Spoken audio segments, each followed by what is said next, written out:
आज हम सीखेंगे मिसिंग फ्रीक्वेंसी वाला क्वेश्चन, मीन फाइंड करने वाले क्वेश्चन ऑलरेडी मैंने सिखा दिए जो आप प्लेलिस्ट में जाके चेक कर सकते हो। अब अगर एग्जाम के अंदर आपको कोई क्वेश्चन ऐसा पूछा जाए कि जिसके अंदर आपको क्लास इंटरवल गिवन है, फ्रीक्वेंसी का टेबल गिवन है, लेकिन फ्रीक्वेंसी वाले कॉलम में एक या दो कभी कभी फ्रीक्वेंसी कैसी होती है, मिसिंग फ्रीक्वेंसी, मतलब उसकी जगह पे आपको कोई वेरिएबल दिया होता है, तो वो फाइंड करने के लिए आपको ऑलरेडी मीन या मीडियन गिवन होता है। तो वो कैसे फाइंड किया जाता है वो आज हम सीखेंगे। तो यहाँ पे मैं आपको एग्जांपल दिखा रहा हूं मीन के लिए। मीन अगर गिवन है और मिसिंग फ्रीक्वेंसी वाला क्वेश्चन है तो उसके साथ कैसे डील करेंगे। आपको क्या करना है कि जैसे हमने मीन वाले क्वेश्चन में स्टेप्स अप्लाई किए थे, सेम स्टेप्स यहाँ पे अप्लाई करने। मतलब सबसे पहला काम आपको xi फाइंड करना है। अब xi फाइंड करने के लिए हम क्या करते थे, तो जो क्लास इंटरवल है वो क्लास इंटरवल की मिडिल वैल्यू को हम क्या बोलते थे, xi।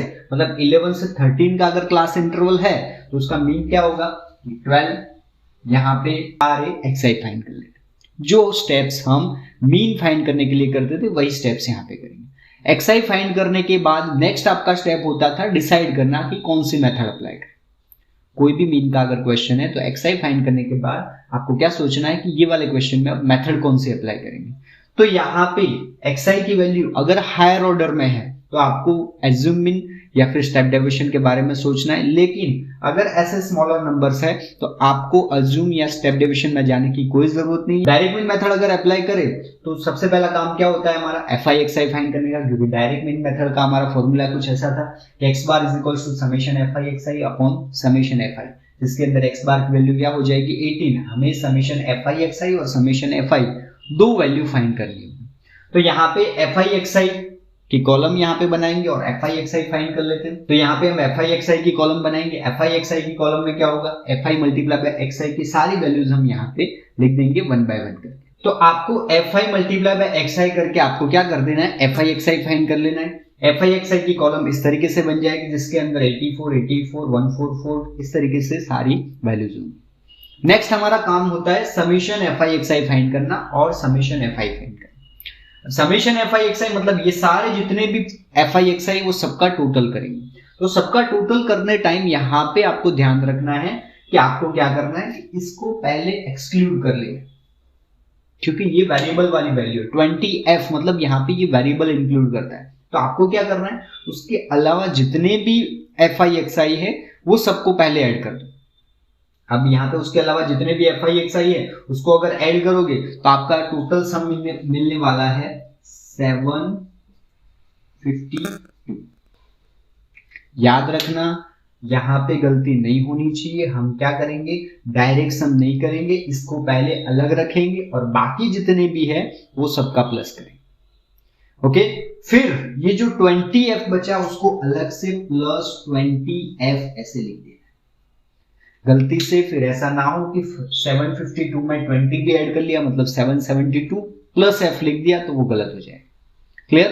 इसी तरीके से यहाँ पे fi की बात करें तो fi के अंदर भी सेम ऐसे ही आपको क्या करना है, जितने भी फ्रीक्वेंसीज है वो सारी फ्रीक्वेंसी को ऐड कर लेना है और f जो होगा उसको अलग से प्लस f करके लिख देंगे। मतलब यहाँ पे टोटल होने वाला है 44 प्लस f। ओके, तो यहाँ पे समेशन fi xi और समेशन fi दोनों की वैल्यू हमें मिल गई। दोनों की वैल्यू अब यहाँ पे रखेंगे। x बार की वैल्यू हमारे पास ऑलरेडी थी तो आंसर कुछ ऐसे मिलने वाला है कि 18 is equals to 752 plus 20f divide by 44 plus f। Okay, अब इसको सॉल्व करने के लिए क्या करना है वो अच्छे से देख लो। तो ये वाला एक्सप्रेशन, अब ये एक मैथमेटिकल एक्सप्रेशन हो गया जिसके अंदर आपको वैल्यू फाइंड करनी है। f की एक वेरिएबल है।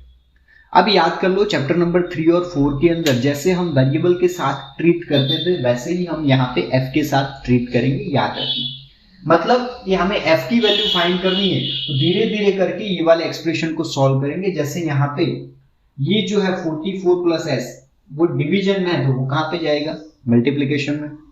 मतलब यहाँ पे लिखेंगे 18 ब्रैकेट में 44 plus f is equals to 752 plus 20। Okay, ये वाले स्टेप्स अच्छे से याद रखने, यहाँ पे कोई गलती नहीं होनी। फिर उसके बाद हमारा स्टेप होगा 18 को 44 के साथ, 18 को f के साथ, दोनों के साथ मल्टीप्लाई करेंगे क्योंकि यहाँ पे ब्रैकेट है। तो मतलब 18 को 44 के साथ करोगे तो आपका कुछ आंसर आने वाला है 792 plus 18f is equals to, यहां पे जैसा था वैसे लिख देंगे 752 प्लस 20। लेकिन यहां पे अगर आप देखोगे तो आपको वैल्यू फाइंड करनी है f की, तो f वाले सारे एक साइड होने चाहिए ना, तो 18f को मैं क्या करूंगा उस साइड ले जाऊंगा और 750 को ये वाली साइड ले जाऊंगा। ये वाली बातें आपको अच्छे से सीख लेनी है, भले हम बेसिक मैथमेटिक्स से हैं लेकिन ये वाली बातें अगर नहीं आ रही है तो ऐसे क्वेश्चन स्टैटिस्टिक्स के अंदर आपके लिए 100% पूछे जाने वाले, तो आपको अच्छे से ये सारी बातें आनी चाहिए। अब नेक्स्ट हमारा काम ये होगा कि 18f को उधर ले जाओ, 752 को इधर लाओ, तो क्या होगा 792 minus 752 is equals to 20f minus 18।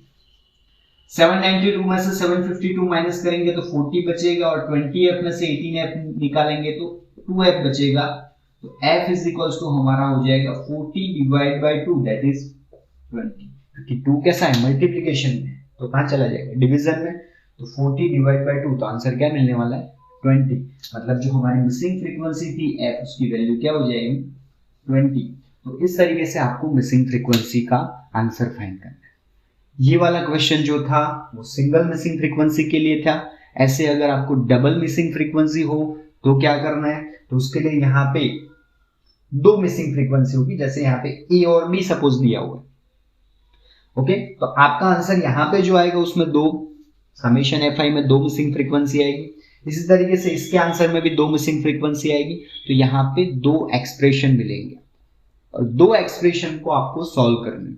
ऐसे क्वेश्चंस एग्जाम के अंदर भी पूछे जाते हैं, हम नेक्स्ट टाइम एक ऐसा भी क्वेश्चन देखने वाले। ओके, तो इसके अंदर अगर आपको और भी कोई परेशानी है और भी कोई प्रॉब्लम है तो आप कमेंट करके वो क्वेश्चन को पूछ सकते हैं।